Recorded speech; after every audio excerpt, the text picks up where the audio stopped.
It's called La Reina de la Noche Yehualtisetl. It's the queen of the night, goddess of the moon. She's also known as Mitzli. That's another word for goddess of the moon.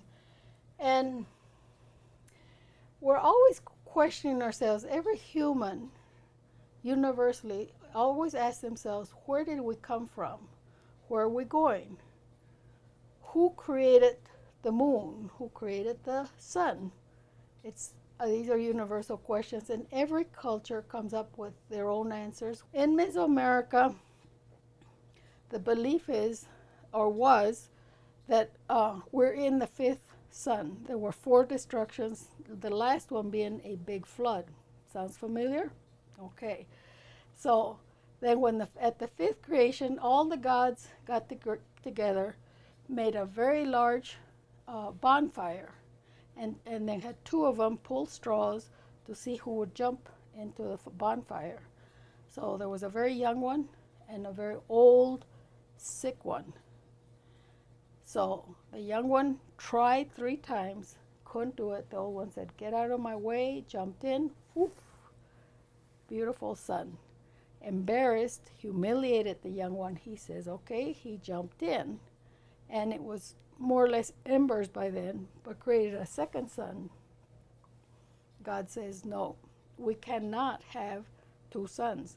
So they threw a rabbit at that one and created the moon. So the symbol of this rabbit in this vessel is always the moon. Now, Mesoamerican mythology is extremely complex, but basically you have to remember the feathered serpent and Tepaltzipoca, his twin brother, the jaguar. And the jaguar is a ruler of the night, and his spots have 2 reasons. One of them is because they got singed when he jumped in, okay, into the bonfire, and they also represent the stars. So these are the stars.